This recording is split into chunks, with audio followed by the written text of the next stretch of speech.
Hi guys, ഇന്നത്തെ വീഡിയോയിലേക്ക് എല്ലാവർക്കും സ്വാഗതം. ഇന്ന് നമ്മൾ ആഗസ്റ്റ് 15 നമുക്ക് സ്വാതന്ത്ര്യം കിട്ടിയ ദിവസമാണല്ലോ എല്ലാവർക്കും. അതുകൊണ്ട് നമുക്ക് ഇന്ന് അംഗൻവാടിയിലെ സ്വാതന്ത്ര്യദിന പരിപാടികൾ നമുക്ക് ഇന്നൊന്ന് കാണാം. സുഭാഷ് ചന്ദ്രബോസ്, പിന്നെ ഒരുപാട് പട്ടാളക്കാർ, ഇവരുടെ എല്ലാം അധ്വാന ഫലമായിട്ടാണ് നമുക്ക് സ്വാതന്ത്ര്യം കിട്ടിയത്. അന്ന് മുതൽ 1947 മുതൽ ഇന്ത്യ ഒരു സ്വതന്ത്ര രാജ്യമായിട്ട് നിലകൊള്ളുന്നു. അപ്പം ഇങ്ങനെ നമുക്ക് ഈ വർഷം വയനാട്ടിൽ ഒരു ദുരന്തം ഉണ്ടായി. എന്തുവാ? വയനാട് ദുരന്തം. അതിനുവേണ്ടി നമുക്ക് ഒരു നിമിഷം അവർ വന്നിട്ട് നമുക്ക് അനുശോചനം രേഖപ്പെടുത്തണം.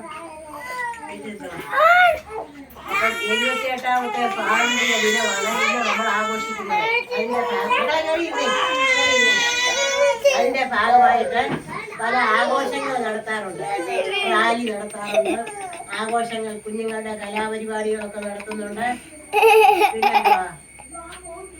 ഇങ്ങോട്ട് നയിക്ക സൂര്യ, പറഞ്ഞേടാ, പിന്നെന്തൊക്കെയാ നടത്തുന്നത്? പായസം വെച്ച് കുടിക്കാറുണ്ട്, മുട്ടായി ഒക്കെ വാങ്ങിച്ച് കഴിക്കാറുണ്ട്. ഇതെല്ലാം നമ്മൾ നടത്താറുണ്ട് അല്ലേ?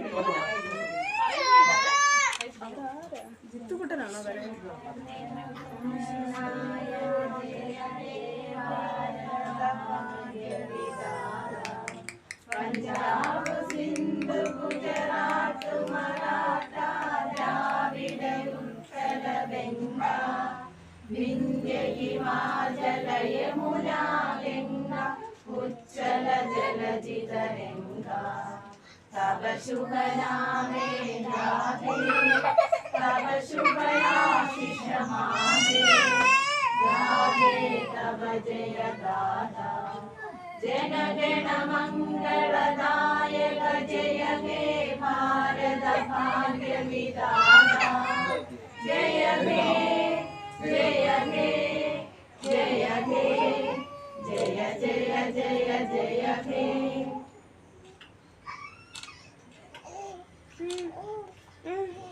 എല്ലാവരും സല്യൂട്ട്.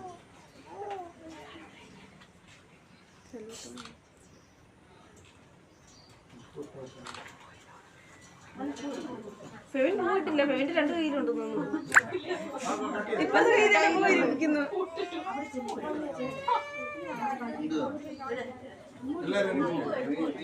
ആർക്കെങ്കിലും ദേശീയ പതാക വീടുകൾ ഉയർത്താൻ ഇല്ലാത്തവരാരെങ്കിലും ഉണ്ടോ? ഉണ്ട്. വേറെ ആരെങ്കിലും ഉണ്ടോ? രണ്ട്. വേറെ ഉണ്ടെങ്കിൽ ഞാൻ തരാം. ഞാൻ കൊണ്ടുവന്നിട്ടുണ്ട് കുറച്ച് പതാക. അങ്ങനെ ഉണ്ടെ ഉയർത്തണം. ഉയർത്തിയിട്ട് അത് നമ്മൾ ശ്രദ്ധിക്കേണ്ട കാര്യം എന്ന് പറഞ്ഞു കഴിഞ്ഞാൽ 6 മണിക്ക് മുമ്പ് പതാക നമ്മൾ അടിച്ച് സുരക്ഷിതമായിട്ട് അത് എവിടെയെങ്കിലും വെക്കണം. അടുത്ത വർഷത്തേക്ക് നമുക്കത് ഉപയോഗിക്കാം. അല്ലാതെ അത് ഇങ്ങനെ കണ്ടിന്യൂ ആയിട്ട് മഴയും വെയിലും കൊണ്ട് ഇവിടെ ഉപയോഗിക്കാൻ പാടില്ല. കാരണം അങ്ങനെ വെച്ച് കഴിഞ്ഞാൽ അത് കേസ് വരെ ചാർജ് ചെയ്യാൻ പോലീസിന് വകുപ്പുകളുണ്ട്. അപ്പൊ അതൊക്കെ ശ്രദ്ധിക്കണം. അതുപോലെ തന്നെ നമുക്ക് സ്വാതന്ത്ര്യം ലഭിക്കുന്നതിന് മുമ്പ് നമ്മുടെ ഭാരതം എന്ന് പറയുന്നത് ഒരുപാട് നാട്ടുരാജ്യങ്ങൾ, ചെറു രാജ്യങ്ങളായിട്ട് വിഭജിച്ച് കിടക്കുകയാണ്. അപ്പൊ അവിടെ ഓരോ രാജ്യങ്ങളായിട്ട് ഇങ്ങനെ കിടക്കുമായിരുന്നു. അങ്ങനെ ഇപ്പൊ ആദ്യകാലങ്ങളിൽ മുഗളന്മാർ വന്ന് നമ്മളെ ആക്രമിച്ച് കീഴ്പ്പെടുത്തി. പിന്നീട് അങ്ങനെ ഓരോരുത്തരോട് വന്നു കൊണ്ടേയിരുന്നു. അലക്സാണ്ടറെ, മുഗളന്മാർ, അങ്ങനെ ഒരുപാട് പേര് വന്നു. അതിനുശേഷം വാസ്കോ ഡ ഗാമ, പോർച്ചുഗീസ് നാവികനായിരുന്ന അദ്ദേഹം ഇവിടെ വരികയും കോഴിക്കോട് കാപ്പാട് വന്ന് ഇറങ്ങുകയും അതിനുശേഷം പോർച്ചുഗീസുകാരെ ഇവിടെ നിന്നുള്ള സുഗന്ധവ്യഞ്ജനങ്ങളും മറ്റും കൊണ്ടുപോകണമെന്നുള്ള വ്യാജന ഇവിടെ വന്നിട്ട് നമ്മുടെ നാട്ടുരാജ്യക്കാരെയൊക്കെ അവരെ ഓരോ രീതിയിൽ പറഞ്ഞ് കബളിപ്പിച്ചിട്ട് രാജ്യങ്ങളൊക്കെ ഇങ്ങനെ കീഴ്പ്പെടുത്തി. പിന്നീട് ഡച്ചുകാർ വന്നു, പിന്നെ സ്പെയിൻകാർ വന്നു, അങ്ങനെ പലരും വന്നു.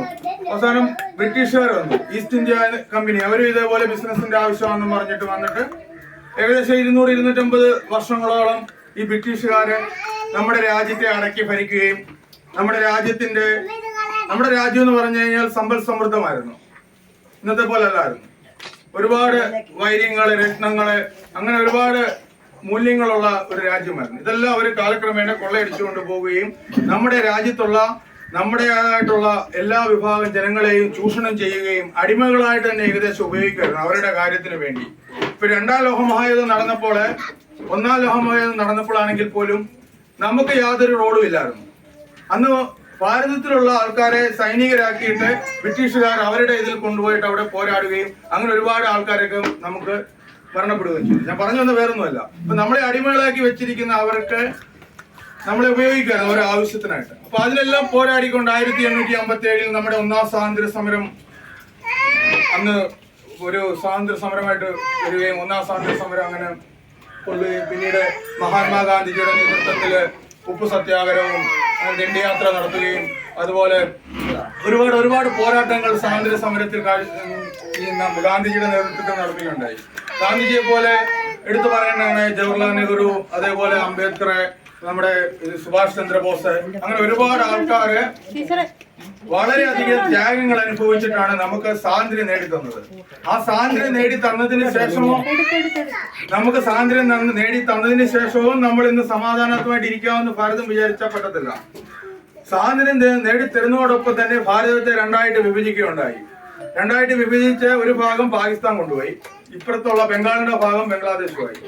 അപ്പൊ ആ പാകിസ്ഥാന് ഇന്നും ഭാരതത്തെ ഒരു തരത്തിലല്ലേ മറ്റൊരു തരത്തിൽ ഉപദ്രവിച്ചുകൊണ്ടിരിക്കുകയാണ്. അവര് സൈനികമായിട്ട് ഭാരതത്തെ കീഴ്പ്പെടുത്താൻ 2 തവണ നോക്കിയപ്പോൾ പരാജയപ്പെട്ടു. പിന്നെ നുഴഞ്ഞുകയറ്റത്തിലൂടെ 99 കാർഗിൽ അവര് നോക്കിയപ്പോൾ അന്നും പരാജയപ്പെട്ടു.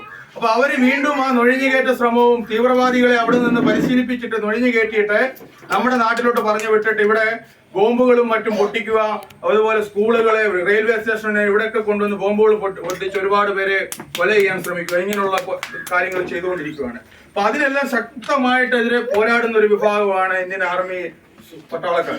അപ്പൊ അവര് ഇന്നും അവിടെ സുരക്ഷിതമായിട്ട് നമുക്ക് കാവൽ നിൽക്കുന്നതുകൊണ്ട് മാത്രമാണ് നമ്മളെല്ലാവരും ഇവിടെ സുരക്ഷിതമായിട്ട് ഉറങ്ങാൻ പറ്റുന്നത്.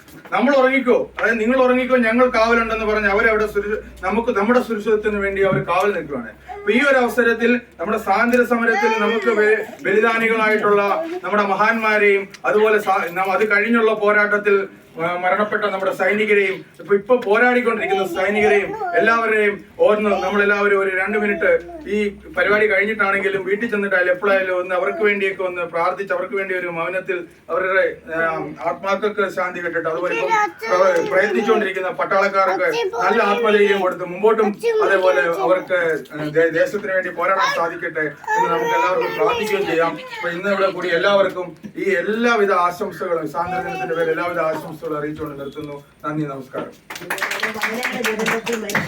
എല്ലാവർക്കും വേണ്ടി നമുക്ക് ഒരു മിനിറ്റ്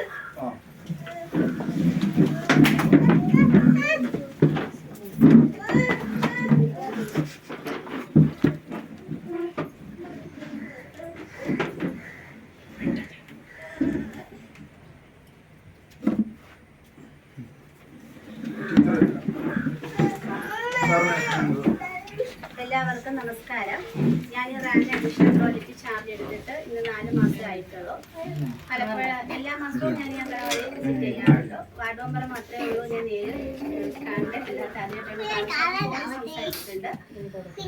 ഇവിടെ ഈ വർഷത്തെ നമുക്ക് സ്വാതന്ത്ര്യം കിട്ടിയിട്ട് 78 വർഷം പിന്നിട്ടിരിക്കുന്നു. 78ാമത്തെ സ്വാതന്ത്ര്യ ദിനാഘോഷമാണ് നടക്കുന്നത്. നമ്മുടെ രാജ്യത്ത് എല്ലാ സംസ്ഥാനങ്ങളും ഈ സ്വാതന്ത്ര്യ ദിനാഘോഷം നല്ല രീതിയിൽ ആഘോഷിക്കാറുണ്ട്. പക്ഷെ നമ്മുടെ സംസ്ഥാനത്ത് മാത്രം വയനാട് ദുരന്തവുമായി ബന്ധപ്പെട്ട് നമ്മുടെ സംസ്ഥാനത്ത് വരുന്ന എല്ലാ ആഘോഷങ്ങളും നിർത്തിവെച്ചിരിക്കുകയാണ്. ആർഭാടപൂർണ്ണമായി നടത്താൻ പറ്റത്തില്ല. കാര്യം നമ്മുടെ സഹോദരങ്ങളാണ് ഏവരും കണ്ടുകാണുമല്ലോ സംഭവിക്കുന്നത്. അതില് ഞാനും ആ ദുഃഖത്തിൽ പങ്കുചേരുന്നു. അതുപോലെ തന്നെ ഈ അംഗനവാടിയിൽ ഈ സ്വാതന്ത്ര്യ ദിനാഘോഷ പങ്കെടുത്ത എല്ലാ വാർഡ് മെമ്പർ, ALMC അംഗങ്ങൾ, രക്ഷകർത്താക്കള്, പ്രിയപ്പെട്ട കുഞ്ഞുങ്ങൾ, സമീപവാസികൾ എല്ലാവരെയും ഞാൻ റാന്നി അഡീഷണൽ ICDS പ്രോജക്റ്റിന്റെ പേരിലും ഈ അംഗനവാടിയുടെ പേരിലും എന്റെ ആശംസകൾ. ഇപ്പോൾ അത് പതുക്കെ മാറുന്ന ആൾക്കാർ. അപ്പൊ അത് നമ്മൾ എല്ലാ വർഷവും തുടരണം. എല്ലാ വർഷവും 75 വാർഷികത്തിൽ മാത്രമല്ല ഇനിയും മുമ്പോട്ടുള്ള വർഷങ്ങളിലും നമ്മുടെ സ്വാതന്ത്ര്യദിനവുമായി ബന്ധപ്പെട്ടിട്ടുള്ള ഇന്നത്തെ ഈ യോഗത്തിന്റെ സ്വാഗതം ആശംസിച്ച നമ്മുടെ ശാന്തന, അതുപോലെ ഇവിടെ നമ്മുടെ എത്തിച്ചേർന്നിരിക്കുന്ന ICDSന്റെ സൂപ്പർവൈസറായിട്ടുള്ള ശ്രീമതി മേഡം, അതുപോലെ ഇവിടുത്തെ ALMCയുടെ ഭാരവാഹികളായ ചേട്ടന്, മുൻ അംഗനവാടി നമ്മുടെ ഇവിടുത്തെ ജീവനക്കാരിയായിരുന്ന ചേച്ചി, അതുപോലെ ഇവിടെ എത്തിയിരിക്കുന്ന ബാക്കി എല്ലാവർക്കും നമസ്കാരം. ഇന്നത്തെ ദിവസം നമുക്കെല്ലാവർക്കും അറിയാം, സ്വാതന്ത്ര്യദിനമാണ്. ഇപ്പം എല്ലാവരും അതിൻ്റെ ആഘോഷത്തിലാണ്. രാജ്യം സ്വാതന്ത്ര്യം കിട്ടിയിട്ട് ഇന്ന് 77-ാം വാർഷികമാണ്. അപ്പോൾ 77-ാം വാർഷികമായി 78-ാം വാർഷികമാണ്. അപ്പം സ്വാതന്ത്ര്യത്തിന്റെ 75-ാം വാർഷികം ആഘോഷിച്ചപ്പോൾ നമ്മുടെ രാജ്യത്തിന്റെ പ്രധാനമന്ത്രി പറഞ്ഞിരുന്നു, ആസാദി കാ അമൃത് മഹോത്സവം. എപ്പോഴും നമ്മോടൊപ്പം സഹകരിച്ചിരിക്കുന്ന നമ്മുടെ ആദരണീയനായ വാർഡിൽ കണ്ട് എൻ്റെ പേരും നിങ്ങളുടെ ഓരോരുത്തരുടെയും പേരുള്ള സ്വാഗതം ആശംസിക്കുന്നു.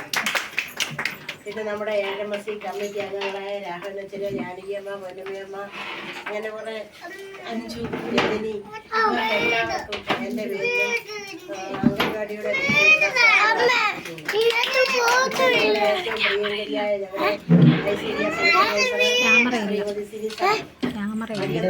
നമ്മൾ എല്ലാവരും പഞ്ചായത്തിലെ ചാർജ് ഏറ്റിട്ട് 2 മാസത്തായിട്ടായി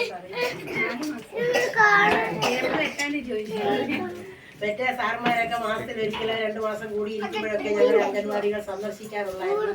ഈ സാറ് വന്നതിന് ശേഷം എല്ലാ മാസവും 2 പ്രാവശ്യം അംഗൻവാടികൾ സന്ദർശിക്കുന്നുണ്ട്. ഞങ്ങൾക്ക് വേണ്ടുന്ന മാർഗനിർദ്ദേശങ്ങളെല്ലാം പറഞ്ഞു തരുന്നുണ്ട്. ഞങ്ങൾ ബുക്ക് എഴുതുന്നത് അങ്ങനെ ഇങ്ങനെയൊക്കെയാണ് ഞങ്ങൾ ബുക്ക് എഴുതിക്കൊണ്ടിരുന്നത്. ഇപ്പം എല്ലാം കറക്റ്റായിട്ട് ചെയ്യാൻ ഞങ്ങൾക്കൊരു മാർഗനിർദ്ദേശം സാർ എത്തിയിട്ടുണ്ട്. ആ സാറിന് ഓരോരുത്തരുടെയും പേരുള്ള സാറ് ആശംസിക്കുന്നു. ഇവിടെ ഇരിക്കുന്ന കുഞ്ഞുങ്ങളെ, ഇപ്പം പഠിച്ചുകൊണ്ടിരിക്കുന്ന കുഞ്ഞുങ്ങളുടെ അമ്മമാരെ എല്ലാവർക്കും അംഗൻവാടിയുടെ പേരിലുള്ള സ്വാഗതം ആശംസിച്ചുകൊണ്ട് എൻ്റെ കർത്തവ്യത്തിൽ നിന്ന് വിരമിക്കുന്നു. നന്ദി, നമസ്കാരം.